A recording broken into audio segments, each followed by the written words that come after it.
Hello, welcome to Sky Sweaty Record Review, episode 167, the only first listen new music review show hosted by a French professor immediately after leaving the gym. Okay, I didn't just leave the gym, I'm in my office. School just started, and you know, I figured I'd switch things up a little bit and have it in the office, mainly because like when Thom Yorke or Radiohead comes out with a new album or a new song, I just listen to it all the time.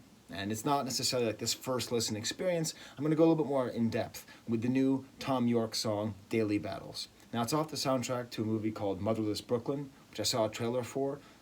I think it looks terrible. It looks like an Ed Norton, like, passion project. It just looks really bad. Maybe I'm wrong.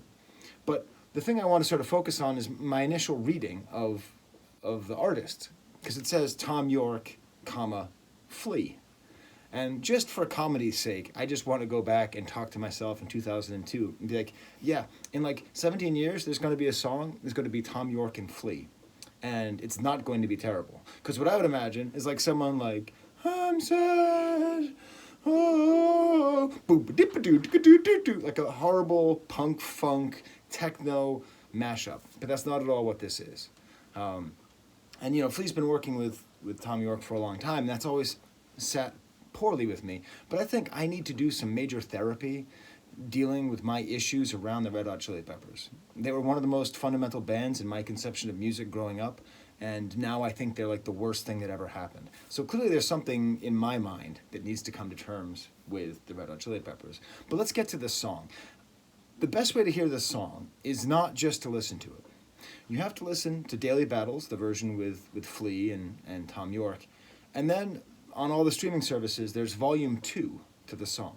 And Volume 2 is the instrumental version by world-famous jazz trumpeter Wynton Marsalis. And not only did that help me understand why this is a great song, and I'll get into the song soon, it made me realize something else about Thom Yorke.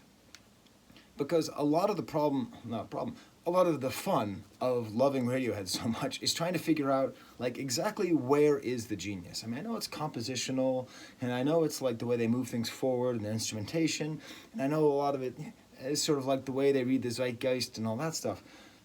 But this unlocks something new, because having the melody that is sung by Thom Yorke, played note for note by a great jazz trumpet player, helps me to realize the true melodic genius of Thom Yorke. When he's singing these songs where he just kind of seems to be droning on about something sad in a high falsetto voice, it's easy just to sort of clump them all together and just kind of be like, dark, right? Having a real, very accomplished musician playing it in this kind of jazz background with like the jazz drums and an unneeded piano solo helps you to realize just how strong and how much movement there is to a great Thom Yorke falsetto melody. So that's my suggestion. Listen to them back to back to back to back to back, like I did. I listened to them like 10 times each. And it really gave me a great appreciation for this thing that Thom Yorke does. I don't know who else does it. Certainly not the way he does it. And help me appreciate it. Now the song itself is wonderfully minimal. It's it's just a piano. It sounds like the piano's like in the other room, like they didn't, it sounds like a very real piano. It sounds almost like even like an upright piano. It's in tune, but it's the kind of piano that could be out of tune. That's how it sounds. And he just sings, and then at some point, I suppose Flea does harmony. I guess he can sing pretty high if I remember correctly. And then I guess Flea plays trumpet, which is funny, having Wynton Marsalis do a trumpet version and then Flea play trumpet on a different version. But again, it's what makes it great is this insane melody, and then lyrically, this is maybe the best that Thom Yorke gets. And they're not my favorite Thom Yorke lyrics, but this is the mode that I like Thom Yorke, in which it's clear he's talking about something bad, a daily battle, right? And it's almost a cliche, but not quite. I mean, he talks about, the lines are drawn, and he used plenty of his, like, inverted cliches that Thom Yorke tends to overemphasize.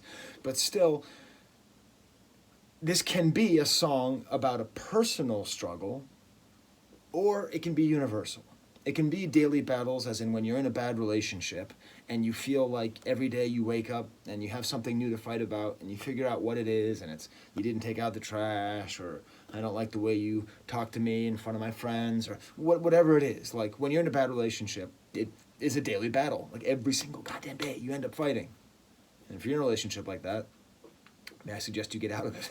There are other relationships that are much better. You just have to find them.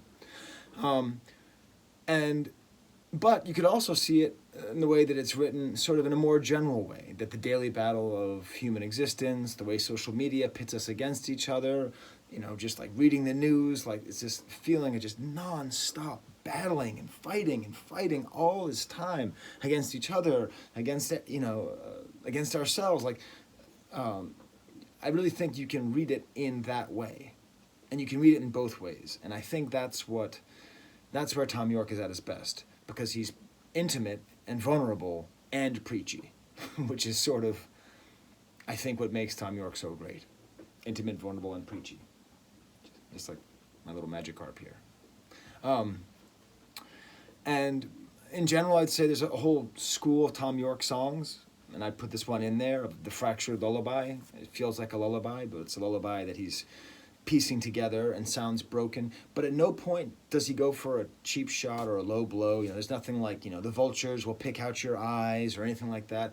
Like, the lyrics are sensitive, but it's not, I never feel like he goes for a cheap shot. And vocally, this is really a good song. Man, if this movie is half as good as this song, it'll be 10 times better than it looks. Okay. Vocally, he's allowing a lot of what I call perfect imperfections. So when you have a singer who makes mistakes, not mistakes, but like his voice gets kind of croaky and it kind of seems to be breaking and it sounds kind of tired. And he's able to sing that super up high, and then sometimes he drops down to just a high register or down from falsetto. And like when it does, it has this impact. Like it feels really intimate. You're in there with him in this room while he's singing, and you can hear it with a little croakiness in his voice. I'm going to make a cheesy, dorky reference here, but in Star Wars Episode 3, Revenge of the Sith, there's a great scene where the Emperor guy is talking to the guy who'll become Darth Vader, and he gives this whole speech about Darth Plagueis the Wise. It's a great speech. It's considered by most the best part of the prequels, movies which I enjoy a lot. Another podcast another day. But this scene is considered to be so great because of the acting of the old actor, Ian McDiarmid, who plays the Emperor. And what gives it its strength is that he actually, a little bit of cracking, a little bit of breaking in his voice. And he sang it, and he did the whole thing with a cold. That's what they say behind the scenes. And you can't create that. You can't tell somebody, make that sound, speak that way, have that tone, because it's an imperfection that you cannot recreate. You can just hope to capture it. And I'll play just a little bit of Daily Battles, and you can hear that, the kind of the losing of the voice, the dropping of the falsetto register to the high register, and the fact that Thom Yorke is a trumpet. Okay.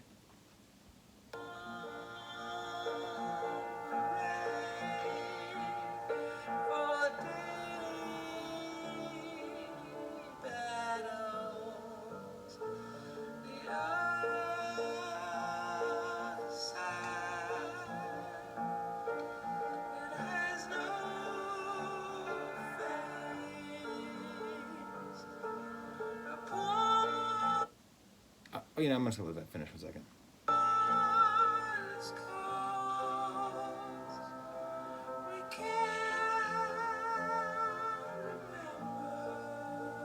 So again, those are those more like universal lyrics, like the other side has no face, which you can feel when you're fighting with a person or when you're fighting with an entity. But I hope you heard in those vocals, give yourself a chance to really listen to this song, really pay attention to the vocals, listen to Wynton Marsalis, his version, and just enjoy that we're getting this music for this movie that's coming out.